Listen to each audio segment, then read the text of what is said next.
Today on Alex and Autos, we're out here taking a look at the 2014 Ford Focus Titanium Sedan. Now 2015 is going to bring a significant refresh to the 2015 Ford Focus.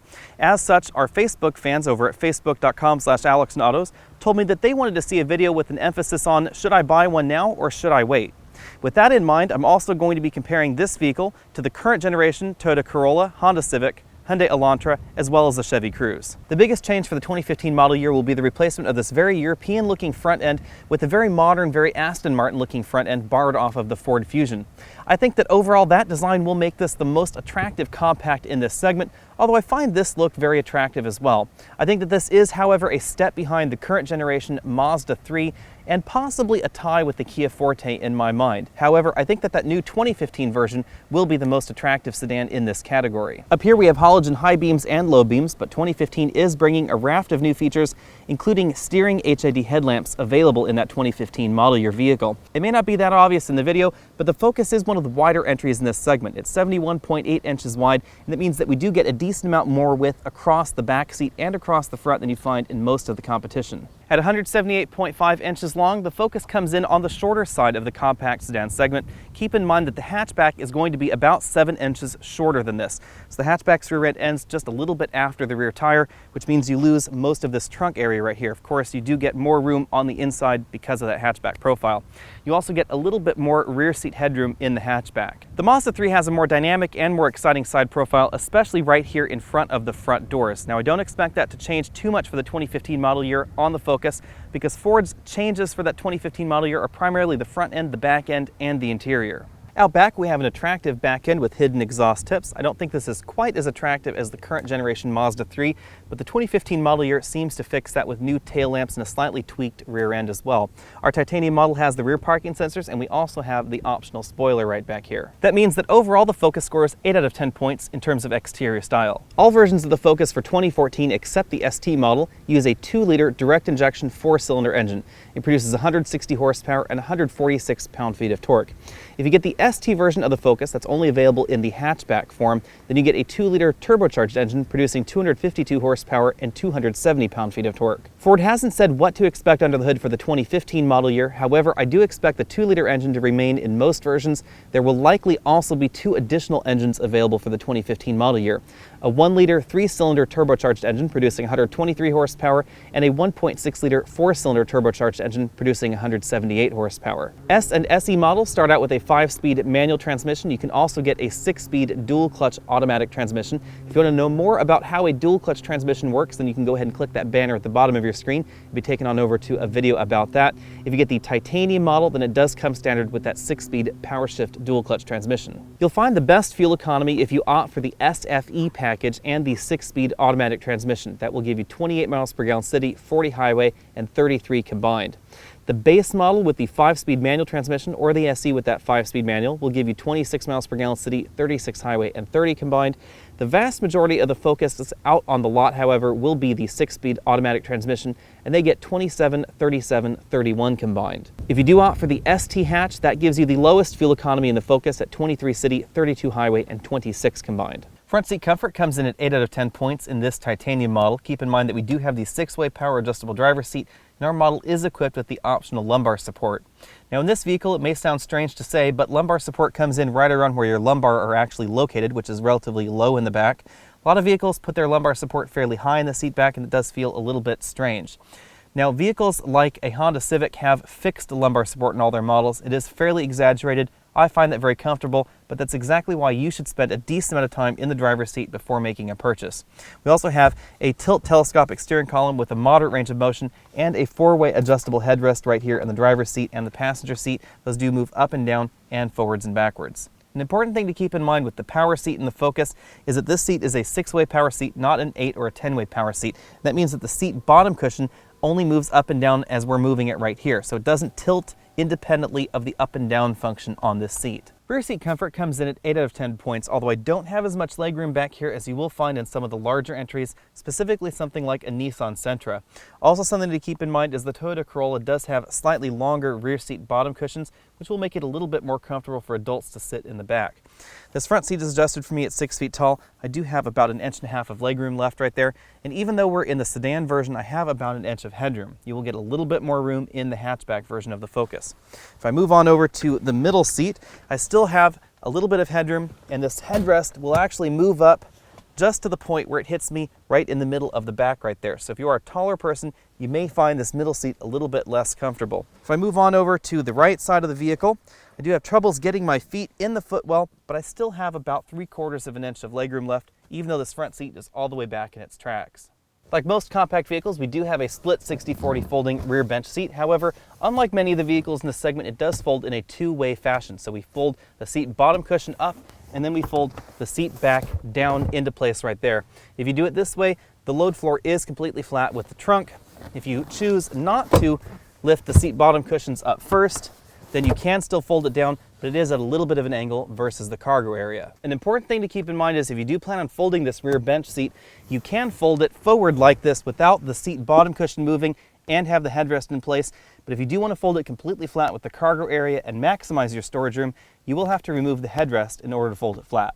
In addition to some storage cubbies in the doors, we also have an additional storage cubby right back here, and this is right by the hip section of the bottom seat cushion. And then right by the front of the bottom seat cushion, we have another little storage cubby right there. Let's take a quick peek around the interior. Over here we have height adjustable seatbelts for both the driver and the front passenger.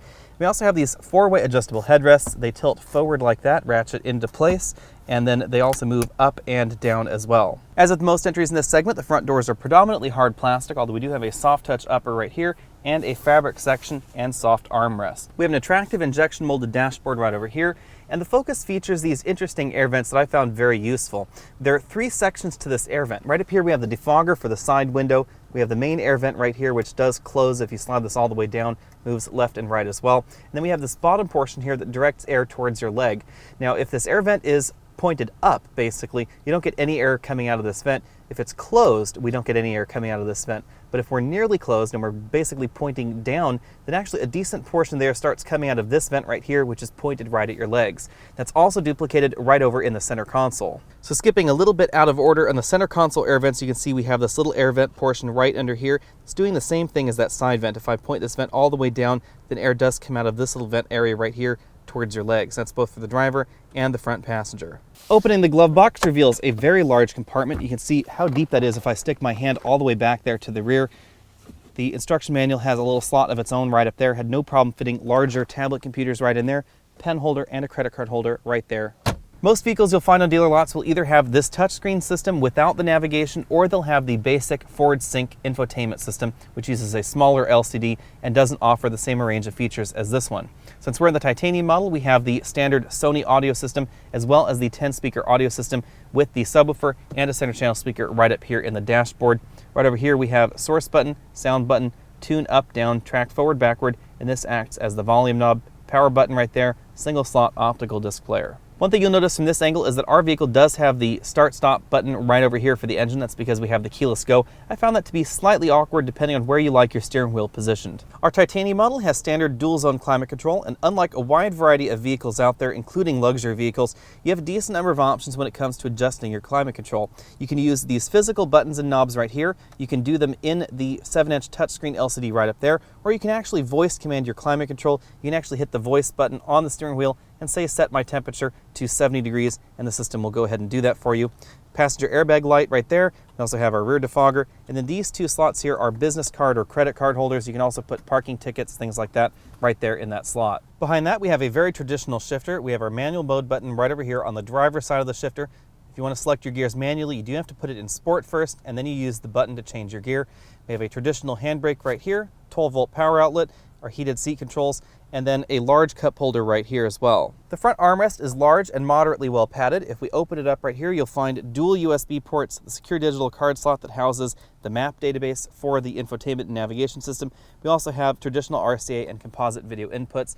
It is deep and easily able to accommodate cell phones, wallets, that sort of thing right in there. On the driver's side, we have a 4-dial instrument cluster with a tachometer over here, speedometer over here, temperature gauge, and fuel gauge right there in the middle. We have this 4-inch LCD display right here in the middle that is our trip computer, as well as certain vehicle settings as well. It's controlled by this 4-way adjustable button with OK button right there on the steering wheel. We'll show you how that works right here. It's going to be a little bit blurry on the button. So right here we're on trip computer 1. We can cycle through our various screens, trip odometer, trip timer, etc., average fuel economy, and then we can also go back in that way, and then we have our trip 2. You're going to get the same sort of information there. You can also get information screen right here, so that's your system check messages, my key, and my key info. You can go back once more, and then we have vehicle settings right there. Vehicle settings is where you would adjust things like your driver assist systems, lighting, and display options. Moving on out to the steering wheel, we have this 4-spoke steering wheel right over here. We have our volume up, down, track forward, backward, and voice command buttons. This also doubles as the phone hang up and the phone pickup button right over there. You'll find your cruise control buttons right down here on this side, and then again, this 5-way joystick right here controls that screen right there between the gauges. You'll find the lever to adjust the steering wheel right down there below the steering wheel. If you did get the Ford Focus with the ignition key, it would be right over here. And again, we do have the start-stop button right there behind the steering wheel. As I said, the sedan is 7 inches longer than the hatchback, and all of that goes right here to the trunk. Helps compensate for the fact that we don't have that square cargo area. Now you will find a little bit more room and more practicality in something like a Nissan Sentra. However, this is a decently sized trunk for this segment. One thing to note is that we do have these bar style hinges right here for the trunk, but they are pressed all the way to the outside edges of the trunk area right there like that. If you compare this to something like a Volkswagen Passat, those bars are actually quite inboard, so they do tend to hit luggage when they're loading the car fully and you want to close the trunk lid on it. In this vehicle, you could put a decent amount of roller bags right here into the cargo area and not have a problem. I have a 26-inch roller bag right here, as well as a 24-inch roller bag. I had no problem jamming them in the trunk. However, compared to something like a Nissan Sentra, you can insert the luggage in this fashion and then actually close the trunk lid on it. That makes it a little bit more convenient for carrying large amounts of cargo. If you lift the cargo load floor, we find a donut spare tire in our particular model. If you get the summer tire package in the titanium, then we do get a full-size spare tire. We also have some additional storage space right down here, along with the jack and the tire iron and the funnel so that you can fill your car. That's required because we do have the capless fuel filler in this vehicle, so you do need to use this if you're going to use a gas can to fill the car. When it comes to my exclusive trunk comfort index, the Focus scores 7 out of 10 points. It's important to keep in mind that we're in the titanium model, so we lose a little bit of cargo volume because the subwoofer takes up some space right back here. We also don't have a handle to help us close the trunk lid right down here, so that leaves you to paw on the painted surface of the trunk. I do find that a little bit less convenient. Also, this opening right here is not as tall as you will find in some of the competition, although the hatchback fixes all of that, and you can put a decent amount of cargo in that hatchback. Overall, again, 7 out of 10 points. Part of the reason the rumor mill is excited to hear about the advent of the 1-liter turbocharged 3-cylinder engine as well as the 1.6-liter 4-cylinder turbocharged engine is because acceleration in the 2014 Focus is somewhat leisurely. Scored 0 to 60 in 9.5 seconds, which does make this a decent amount slower than some of those higher horsepower options out there, specifically things like the Mazda 3 with the 2.5-liter engine and even the Honda Civic with the new CVT. In addition, even though we have a very modern 2-liter direct injection 4-cylinder engine and a dual clutch transmission, I've been averaging 31 to 32 miles per gallon in this vehicle, just like the EPA says. That is very good. However, the brand new Honda Civic with the CVT as well as the Toyota Corolla do perform just a little bit better in certain configurations. That 3-cylinder turbocharged engine has worked wonders for the Fiesta's fuel economy. Hopefully it will make its way into the Focus. Even if it doesn't, however, one thing that the Focus does extraordinarily well is handling. This has a very good feel, very precise feel out on the road, and in terms of overall handling figures, I give this between 7 and 10 out of 10 points overall. 7 points happens in the base model, 8 out of 10 points happens in this titanium model as well as the SE model, 9 out of 10 points happens in the titanium model with the handling package that gives you grippier summer tires, and 10 out of 10 points happens in the brand new Focus ST. In terms of the competition, the Civic comes in around 8 out of 10 points, the Corolla firmly stays around 7 out of 10 points, certain versions of the Forte run between 7 and 8 out of 10 points, and something like a Mazda 3 ends up at 9 out of 10 points in its best configuration, just about tied with this version that we're taking a look at right here. The dual clutch transmissions do provide decent fuel economy benefits, but sometimes they can present a little bit of a drivability challenge in terms of refinement. That's not something that's exclusive to this Ford PowerShift transmission. However, you will get a very similar experience in Volkswagen models with their DSG as well as certain Fiat models with their dual clutch transmission and the new Dodge Dart. The important thing to keep in mind with dual clutch transmissions is that this really is a manual transmission that is being shifted by the computer and the car. That's why you get some of those abrupt starts and abrupt stops in this transmission, because it has a clutch and the computer has to engage and disengage the clutch just like a manual transmission. Out on the road, we scored 72 decibels at 50 miles an hour in this vehicle, which does slot this right about the middle of the pack in terms of cabin quietness, and give this 7 out of 10 points overall. Even though the Focus has excellent handling numbers, I also give this 8 to 9 out of 10 points when it comes to the ride. The ride is very well composed, and the suspension is very well sorted. It doesn't ever feel upset over expansion joints or potholes out on the road, or in corners like this that are slightly off camber that have drain pipes and things like that in the road. This really does feel very settled all the time. If you get the S or SE model with the 5-speed manual transmission, it has a very good engagement feel, and the clutch is very linear and very predictable in terms of engagement as well. Overall, it's one of my favorite manual transmissions in this segment. It definitely feels like more of a driver's car in terms of manual transmission feel than the vast majority of the entries, specifically something like an Elantra, the Kia Forte, or that Corolla again. Even though Honda is typically known for very good feeling manual transmissions, I still rate this above what you'd find in the Civic. I'd call this just about tied with the Mazda 3. Now, one thing to keep in mind is that the S and SE models of the Focus do have a 5-speed manual transmission, not a 6-speed manual transmission, and you will find a 6-speed in some of those other competitors. As I said before, the fuel economy comes in right about what the EPA says you'll get in this vehicle. If you do get the SFE package, you will get a few more miles per gallon, but overall, I think that the handling trade-off for that SFE package just doesn't make it worth it in my book. Now, handling typically takes a toll with any manufacturer's efficiency package because in order to get improved efficiency, in addition to aero improvements on the vehicle, they also generally reduce the tire size and they give you low rolling resistance tires, and they just don't hold the road quite as well. Overall, if you're looking for the best fuel economy as well as the best hill climbing performance in this segment, then you may want to look at some of those entries with a CVT, because a continuously variable transmission will give you a combination of the best fuel economy in mixed driving as well as the best hill climbing performance in this compact segment. Before we move on to the pricing section, let's talk a little bit more about this Ford PowerShift dual clutch transmission. I have seen a decent number of negative reviews out there, and a number of automotive magazines specifically have panned this transmission as being unrefined, rough, etc. I really don't think this drives that much differently than the Fiat or the Volkswagen or the Audi or the Porsche or even the BMW dual clutch transmissions. This is just the way a dual clutch transmission drives. It drives like a manual transmission.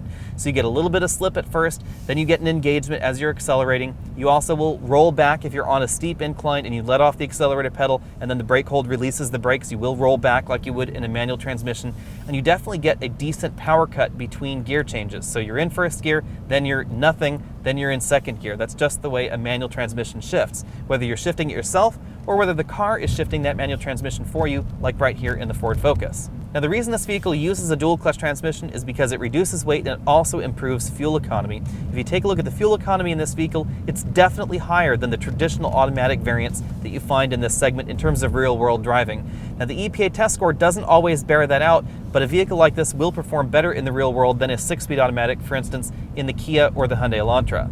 Even though this vehicle doesn't have a start-stop system, the dual clutch transmission and the fact that the car can be in a true neutral situation without a torque converter in there when you're at a stoplight definitely improves city fuel economy, especially in this vehicle.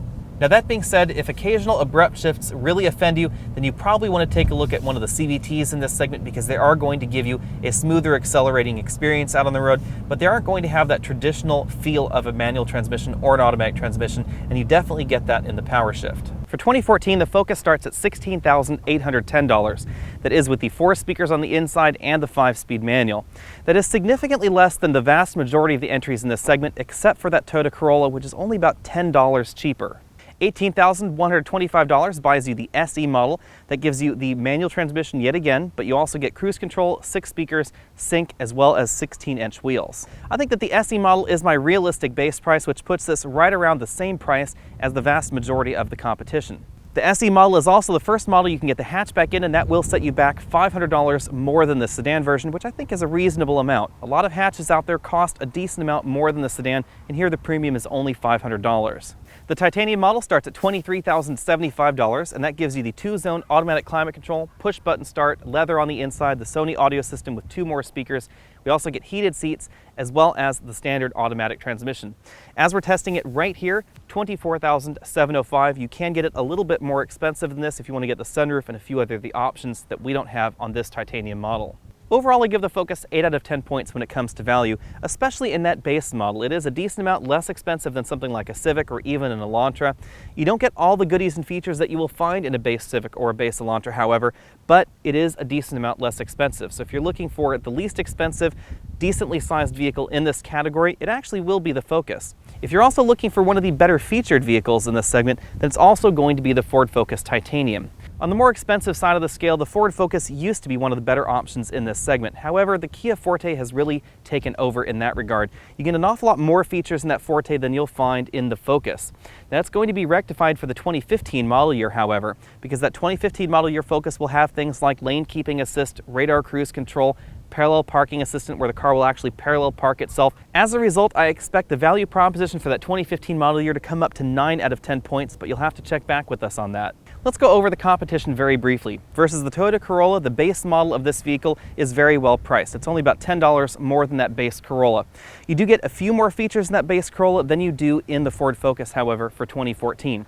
2015 may rectify that, but we're a little too early to tell. Now, no matter how you slice it, the Corolla is not going to be as exciting to drive, and I don't think it's as good looking as the Ford Focus either. The Honda Civic is obviously a very conservative and also a very reliable entry. The Civic has a decent amount of technology in their new touchscreen infotainment system, which I really like. So if you're looking for low-cost navigation and a decent amount of value and reliability, then that Civic does have certain advantages over the Focus. The Focus is still going to be the more dynamic vehicle out on the road, although its fuel economy isn't as high as that new 2015 Civic. The Elantra does start a little bit more expensive than the Focus, however, there is a decent amount of value packed into that base price. There are features and options in that base model that you don't find in the base version of the Focus.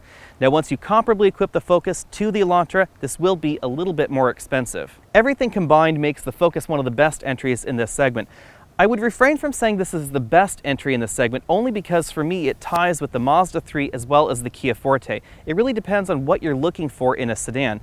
I think that the Ford Focus is the best overall. It's the best rounded vehicle in this segment because the Mazda 3 has some good things about it, but it also has some things that are a little bit class trailing. The Ford Focus tends to be very high in just about every score that I've given it so far. The Kia Forte scores very well in the features and the value segment, but not terribly well in the dynamics side, where the Ford Focus really excels. The Mazda 3 tends to be somewhat expensive at those upper end trims, and there's really a definite value going on in the Focus versus that Mazda 3. The Mazda is probably the best handling vehicle in this segment, but it only beats out the Focus by a teeny tiny hair. Of course, if you do get the Focus ST, then it beats that Mazda 3 every time. And now we must answer the question of should I buy a 2014 or should I wait for the 2015? If it were me, I would wait for the 2015. However, if you're after the best value, then the 2014 is obviously going to be the way to go. There are still a decent number on dealer lots, and Ford hasn't actually announced availability or pricing information for the 2015 yet, so we don't really know when that will turn up in the dealers. The reason I would wait for the 2015 model year Focus would be for the fully loaded Focus. It represents a decent value when you take a look at all the features that you can get on that new vehicle. You can get things like the steering HID headlamps, radar cruise control with pre-collision warning. You can also get Ford's excellent lane keeping assistance system. Unlike some of the competition, this system won't brake your vehicle to try and keep you in the lane using the brakes on either one side of the vehicle or the other. It will actually turn the steering wheel. You also get the self-parking system, a slightly upgraded Ford MyTouch system on the inside of the vehicle, and you'll get a decent number of improved convenience and comfort features on the inside, like improved power seat functionality and lumbar support. You will of course have to subscribe to my channel and check back with me when I can get my hands on the 2015 model year vehicle, but I suspect that it will beat out the Forte as well as the Mazda 3, and instead of being tied with those two vehicles for 2014, I think that it will actually be tops on my list for the 2015 model year. Thanks for taking the time to check out this video. Again, I'm Alex Dykes, and this has been the 2014 Ford Focus Titanium Sedan. Go ahead and click that banner at the bottom of your screen so you can be updated on all of my latest videos. Comment on this video, tell me what you liked and didn't like about this video, or about the Ford Focus in general. You can find me over at facebook.com/AlexOnAutos, at Twitter as Alex on Autos over there, and I'll see you next week.